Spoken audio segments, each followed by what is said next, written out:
Hey there, everyone. And by everyone, I of course mean all four of you. I was working on the script for my next video, and while I was procrastinating, I opened up Tumblr and I saw something that managed to spur me through my oncoming seasonal depression to the point that I just had to get fully into costume and set up my lights and set up my tripod and record this video. So hopefully the insanity keeps me going through this recording, and it's a treat for everyone. By the way, if I sound weird right now, I'm currently hoping that I don't have COVID again. So yeah, I really am feeling it in my throat. Apologies for that. So a week ago, at time of recording, The Guardian posted an article called "What a Pregnancy Actually Looks Like Before 10 Weeks" in pictures. The article is pretty much exactly what you would expect. It's various tissue samples taken from abortion procedures at different stages of pregnancy. And for the most part, this is just the gestational sacs because this early on in the pregnancy, the embryo isn't typically visible to the naked eye. For those of you that don't know, the gestational sac is actually a structure that surrounds the embryo during the first few weeks of pregnancy, and it's actually the earliest structure we're able to see on an ultrasound. And if the article had just been these pictures, I wouldn't really have much reason to talk about it. I think medically it is very fascinating to see these tissue specimens, but just in the way that I have medical curiosity, I mean, I follow Miss Angemi on Instagram for a reason. I just like seeing medical stuff. So the real reason I felt spurred on to make this video was obviously because when we're talking about aborted tissue and stages of pregnancy development, there is a pretty heavy political spin on it. I don't know if you've heard, but there was a Supreme Court case earlier this year, and now I want to die. I personally am pro-choice, and I am also the remorseful owner, or at least renter, of a uterus, so I have a vested interest in pro-choice arguments, and I feel the need to critique this article because I slipped into one of the fallacies that I hate slipping into. So, a habit I've personally gotten into, and that I hope you all are doing too, is whenever I see an article that emotionally I agree with, like in my monkey brain, it just hits all those right lights, I try and Google it and see if there's been any responses to that article, or at least anything from a reliable source that either backs it up or takes it down. Mostly because before I share anything, even with my friends and family who I know aren't going to click any of my political posts, I am terrified of looking like an ass. So I want to be extremely sure I believe in it. And because ever since I stopped hurting myself, looking for people who are wrong on the internet is the only way I can still get that thrill. And so the first thing I see when I look up that Guardian article is a response from the Catholic News Agency. Let's go! Doesn't the Pope have anything better to write about? I think the obvious joke here is like, of course, they're concerned with the lives of young boys. I'm sorry, as I'm reviewing this article, I just want to say that they have an ad encouraging their readers to vote, and make sure that you vote Catholic. But Catholic isn't a fucking political party. I vote to make the Pope the president. Pope for president. 2024. God, imagine, would Kennedy have lived if he had been in the Pope-mobile? Kennedy was Catholic. Oh my God, they should have put him in the Pope-mobile.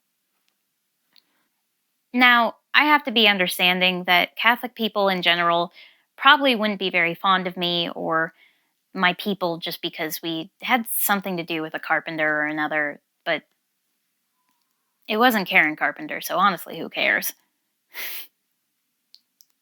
That's a bad joke. But, you know, I'm going to try and go in with an open mind, hear them out, because they titled their article, "The Guardian is Wrong. This is what a 9-week-old unborn baby looks like." Well, you know, let's check out their pictures, because Honestly, those pictures of the aborted tissue were the first pictures I'd ever seen of that, so they must also have pictures, right? This article has no pictures. Actually, to be completely fair, to be transparent, to be unbiased, you might say, I should say that there is one picture at the head of the article, which they estimate at 9 to 10 weeks of pregnancy and attribute to Wikipedia, even though I reverse image searched this picture and only this Catholic news article comes up. And I tried looking at different Wikipedia pages to find this image, and I couldn't find it. Actually, the image that Wikipedia does use for a 9-week-old embryo is not this image. So, they lied. But in an attempt to be fair, I did go through and read this article. Now, there's this whole section about manipulated photos, and for the purpose of this video, I'm not going to get into that, and you'll understand why soon. But what had struck me initially when I read this was that they seemed to be squinting and vaguely gesturing in the direction of a decent critique, which is that The Guardian sourced their photos from MYA Network, which, for those of you who don't know, is My Abortion Network. And naturally, a network that is dedicated to helping people have access to abortions would have these kinds of photos and access to this type of information, but I could see a general argument being made that this could be a biased source. You know, critiquing a biased source from the Catholic News Network. But this did give me some more things to think about. I thought, hey, maybe I should check out more pictures of aborted tissue. I am pretty hungry after all.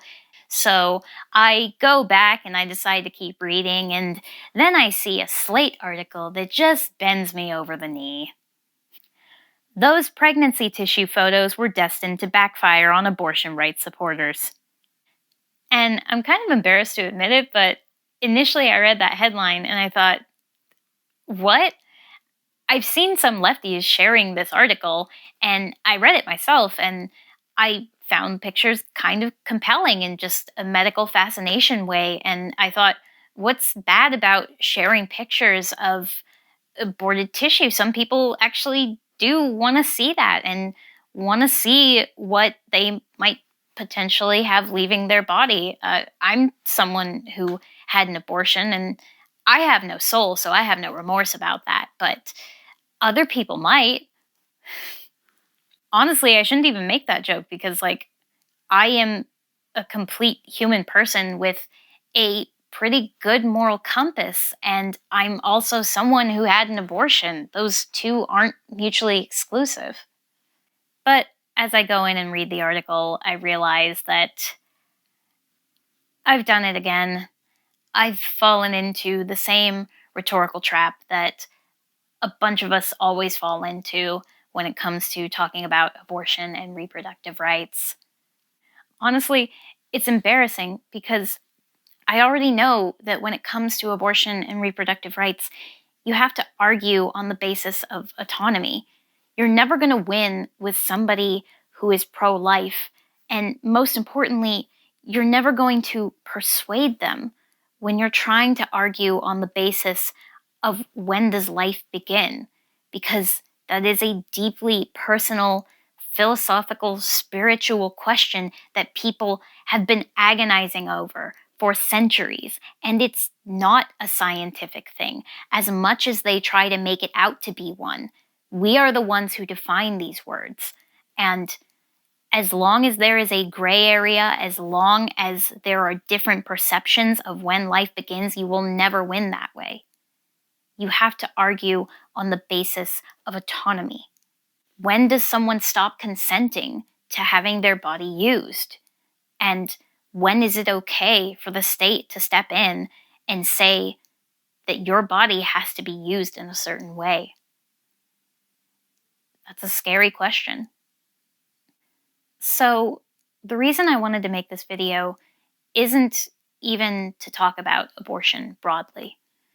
The thing that spurred me to want to make this video is that as I realized that I had fallen into that rhetorical pitfall again, that I've fallen into so many times when debating abortion and reproductive rights with friends and family members who wonder why I make every dinner awkward, I was suddenly very, very aware of how much better my strategy of building arguments has gotten over the years and how much more room I have to improve. And I've been seeing a lot of pushback in lefty spaces towards the idea of debate in general, and I think that is counterintuitive. For a while now, I've noticed a certain disdain in leftist spaces towards what are known as debate bros. Basically, mostly men who live stream themselves debating on behalf of leftist ideals towards people who don't hold those ideals themselves. And beyond a certain distaste for the content, I've seen some arguments that either this is actively harmful for leftists or at best value neutral. It is fun and entertaining to watch ContraPoints or PhilosophyTube or any number of lefty YouTubers play a character who has different views from them and take apart that argument. But eventually, you're gonna have to have these discussions in real life with somebody who sincerely holds those views. And you're gonna need to know how to counter those arguments in real time. And no amount of video essays is gonna teach you how to do that. When you're watching a live stream debate, you're watching a person react to an argument that they did not have the chance to fully prepare for. And that's an important skill to have. You can have tons of data on a subject, but sometimes you have no way of knowing what the person is going to say to you, and you need to be able to think on the fly of how to defend your ideas. You get the benefit of hindsight, of seeing what rhetorical strategies work on people and what shuts them down.